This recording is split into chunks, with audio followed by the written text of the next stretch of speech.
सवाल ये है कि जिस तरीके से जो सियासी लड़ाई है उसमें मायावती का जो ट्वीट आया है वो कई सवाल खड़े कर रहा है, और इसकी सुगबुगाहट लखनऊ में इस वक्त जोरों पर है कि आखिर मायावती का जो स्टैंड बदला है, क्या ये भविष्य की संभावनाओं की तरफ इशारा कर रहा है? क्योंकि इशारों में अखिलेश यादव का उन्होंने समर्थन किया है। सपा के धरना प्रदर्शन को लेकर सरकार को मायावती ने घेरा है, सरकार पर तीखी टिप्पणियां की हैं और योगी सरकार को सीधे तौर पर उन्होंने तानाशाही बता दिया है, तानाशाही का आरोप लगाया है।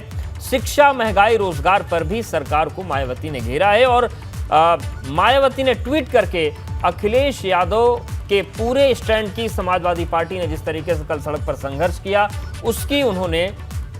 उसका समर्थन किया उस स्टैंड का, और सीधे तौर पर यह कहा है कि जो सरकार है पूरी तरीके से अपने हर पैमाने पर फेल नजर आ रही। डॉक्टर अनुराग भदौरिया जी हमारे साथ बने हुए हैं।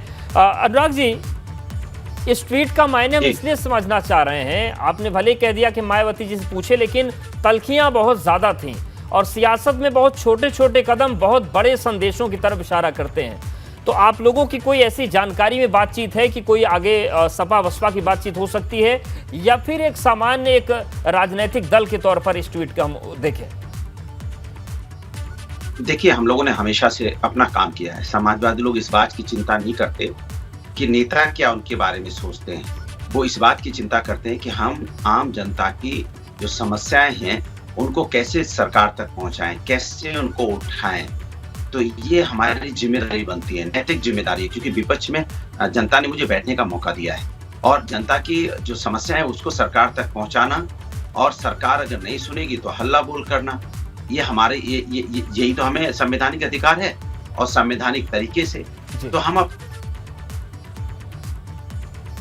बुलंद कर रहे हैं। समाजवादी का नाम ये दूसरा जनता की आवाज, हम जनता की आवाज होते हैं, लेकिन दूसरे लोग किसकी आवाज है हम इस पे नहीं कुछ कह सकते, क्योंकि जो लोग कहते हैं इसका जवाब वही दे सकते हैं। बिल्कुल, क्योंकि इसीलिए सवाल उठा डॉक्टर साहब, क्योंकि मायावती जी को भी आप लोग बीजेपी की बी टीम कहते रहे हैं, लेकिन वो बी टीम तो आपके साथ खड़ी हो गई, आपके पाले में आपकी तारीफ कर रही है। देखिए, मैंने आपसे क्या बोला, हमें जो जिम्मेदारी मिली है उस जिम्मेदारी का निर्वाह कर रहे हैं। कौन हमारे साथ है, कौन हमारे साथ नहीं है, इसके बारे में हम नहीं सोच रहे हैं। हमें चूंकि जिम्मेदारी मिली है कि जिस तरह की महिलाओं पर अत्याचार उत्तर प्रदेश के अंदर बढ़ रहा है, तो ये मेरी नैतिक जिम्मेदारी बनती है कि उत्तर प्रदेश की बेटियों को बचाना। उत्तर प्रदेश में जिस तरह से किसानों के ऊपर इनकम दोगुनी हुई नहीं, उन पे लगातार महंगाई की मार वो झेल रहे, मेरी जिम्मेदारी बनती है कि उनकी आवाज उठाना। मेरी जिम्मेदारी बनती है युवा जिस तरह से परेशान है, चाहे इलाहाबाद की बात हो, बेचारा फीस कहाँ से देगा भाई? वो तो सब गरीब घर के लड़के हैं या लोअर मिडिल क्लास के बच्चे हैं, वो कोई बड़े रईस के बेटे तो हैं नहीं। उन्हें कॉम्पिटिटिव एग्जाम देना है, अपनी स्कूल की फीस भरनी है, हॉस्टल की भी फीस देनी है, ट्यूशन अगर पढ़ रहे हैं तो उसकी फीस देनी है। वो कहाँ से लाएंगे भाई? उन्हें तो कॉम्पिटिशन से इसके मतलब भारतीय जनता पार्टी सरकार क्या चाहती है कि गरीब बच्चा यहाँ आगे ना बढ़े, गरीब घर का बच्चा आगे ना बढ़ पाए। यही भारतीय जनता पार्टी बोलती थी कि खुद तो अपनी बात बताती है कि गरीबों को आगे बढ़ाना चाहिए, लेकिन गरीबों को तो लुप्त कर देना चाहते हैं। भाई आप फीस अगर बढ़ाएंगे तो बेचारे आगे कैसे पढ़ पाएंगे? ये मेरी जिम्मेदारी बनती है कि इसके लिए हम सरकार से लड़ें और सरकार से कहें कि सरकार आप फीस कम कीजिए, नहीं तो गरीब घर के बच्चे पढ़ नहीं पाएंगे।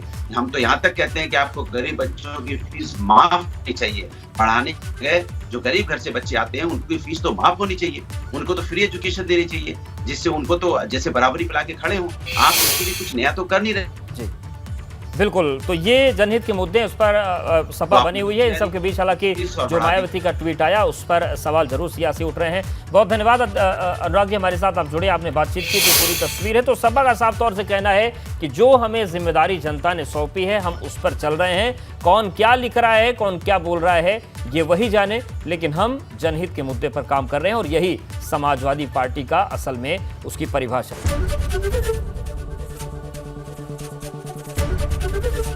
एबीपी गंगा, खबर आपकी, जुबान आपकी।